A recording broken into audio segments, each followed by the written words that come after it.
Bom dia, prazer falar com o seu público a respeito dessa temática. Aqui está 17 graus no Planalto Central, não há nenhuma previsão de chuva. Enfim, é um prazer conversarmos sobre esse tema tão importante. A pejotização é o que, ministro? Veja, essa pergunta é bem interessante, porque às vezes, em determinados momentos históricos, algumas palavras surgem para explicar determinados fenômenos que acontecem na vida. A palavra pejotização é uma dessas expressões que surgiram para explicar um fenômeno que já nasceu marcado por uma característica, a existência de fraude. Por que vou explicar isso para os nossos ouvintes, para os seus ouvintes? A contratação de pessoa jurídica sempre foi possível, evidentemente, né? Uma empresa pode contratar outra para realizar determinada atividade, seja no âmbito das suas próprias instalações, seja quando ela executa, Tomás, esta atividade fora das suas instalações. Então, vamos explicar, a empresa pode contratar outra e fazer com que esse trabalho seja realizado dentro das suas próprias instalações ou fazer com que o trabalho seja realizado fora disso, né? Então, fora do seu espaço, digamos assim, das suas instalações físicas. E isso sempre foi possível. Na década de 70, no Brasil, surgiu uma figura jurídica que é a terceirização de serviços. Isso surge nos anos 70, exatamente por conta da indústria automobilística, que era a possibilidade de uma empresa contratar outra para fornecer o pessoal, para fornecer a mão de obra. Isso, repito, nasce nos anos 70, a lei é de 74 no Brasil, mas isso é um fenômeno que aconteceu no mundo inteiro. Então, a empresa, portanto, passou a ter a possibilidade de contratar uma outra para realizar atividades dentro das suas instalações com o pessoal da empresa contratada. Esse fenômeno chama-se terceirização de serviços. Por quê? Porque, na verdade, existem duas empresas, a contratante e a contratada, e uma terceira figura, que é o trabalhador, que é empregado da contratada e trabalha para a contratante. Isso é esse fenômeno de terceirização de serviços. Só que depois, mais recentemente, surgiu um outro fenômeno, que é a possibilidade de um trabalhador, portanto, pessoa natural, criar uma pessoa jurídica dele próprio, somente ele próprio, para trabalhar com as mesmas características de uma relação de emprego, ou seja, trabalhar mediante remuneração, mediante controle tomador dos serviços, mediante a forma pessoal de trabalho. E aí, digamos, identificar essa figura que surgia do mundo do trabalho, criou-se esse termo novo chamado de pejotização. É um neologismo, uma palavra nova criada a partir da expressão pessoa jurídica, que, na verdade, ela surge para caracterizar a fraude existente quando um trabalhador é contratado sob a forma de pessoa jurídica, mas, na verdade, na essência, ele nada mais é do que um trabalhador por comum, sujeito a horário, sujeito a remuneração. Não é um trabalhador autônomo, que é um outro exemplo, Tomás, que seu público pode compreender. O trabalhador autônomo, para se diferenciar do empregado, é aquele trabalhador que tem um controle de sua atividade, do seu tempo. Então, ele define para quem vai trabalhar, ele define por quanto vai trabalhar, ele define o horário de trabalho dele.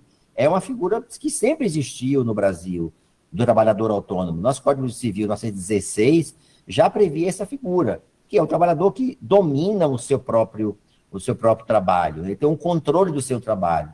É um médico que trabalha de forma autônoma, é um advogado que trabalha de forma autônoma, que nós já sempre conhecemos, né? Não somente trabalhadores intelectuais, ou trabalhadores também que podemos citar um operário, um pedreiro, enfim, alguém que tenha autonomia, a sua principal característica. Então, a pejotização vem nesse limbo jurídico, que não se sabe exatamente o que é, mas depois foi caracterizadora a expressão dessa figura que tem, digamos, forma de pessoa jurídica, mas, na essência, ele é um empregado. Ministro Cláudio Brandão, existem consequências dessa pejotização que o TST tem alertado ao sistema de seguridade, à capacitação através do sistema S, às condições de trabalho. O senhor podia falar um pouco sobre isso? Perfeito. A sua pergunta é muito interessante, porque nos leva a uma afirmação que é categórica. Pessoa jurídica não tem direitos humanos. Pessoa jurídica não é titular de direitos humanos.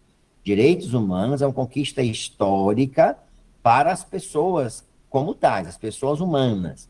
A pessoa jurídica é essa entidade criada pelo direito para que a pessoa pudesse exercer uma atividade econômica, fundamentalmente, nasce assim a pessoa jurídica, ela não é uma figura que é titular de direitos humanos. Então, eu vou responder a sua pergunta sobre duas perspectivas. Na perspectiva de direitos humanos e na perspectiva do impacto previdenciário, tributário, etc. Então, por exemplo, uma mulher que trabalhe sob pessoa jurídica, PJizada, vamos usar essa expressão, ela não tem licença maternidade.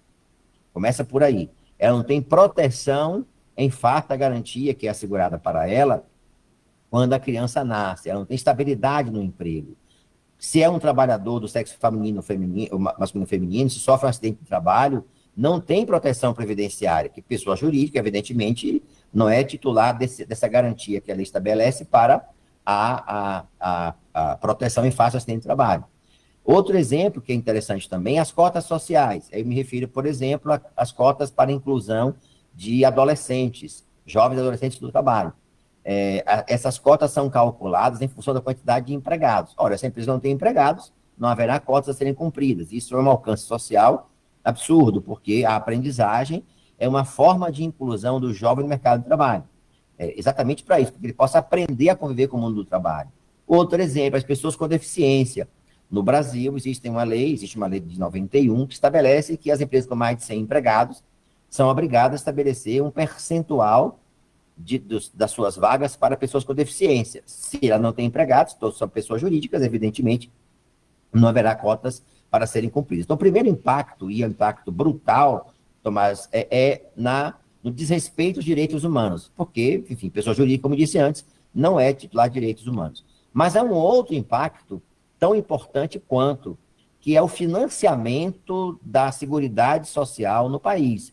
Porque, na verdade, a contribuição previdenciária, que incide sobre a folha de salário, a contribuição também do empregador, é uma fonte de recursos da Previdência Social, da Seguridade Social, necessários esses recursos para que o sistema funcione. Porque, na verdade, nós sabemos que a Seguridade Social ela é constituída por contribuições compulsórias, extra-obrigatórias, de trabalhadores, de empregadores, de empresários, pela atividade econômica que desenvolvem.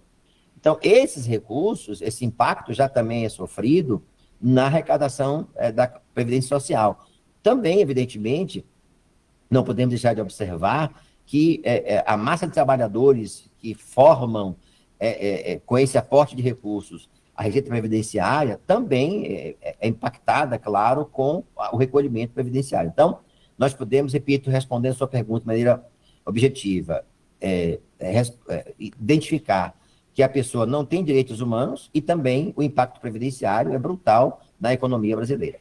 Ministro Cláudio Brandão, também tem a questão do Sistema S, né? Todo mundo gosta aí, vê o SESC, SENAC, SENAI, SESI, SEBRAE, etc., atuando, formando mão de obra, fazendo assistência social.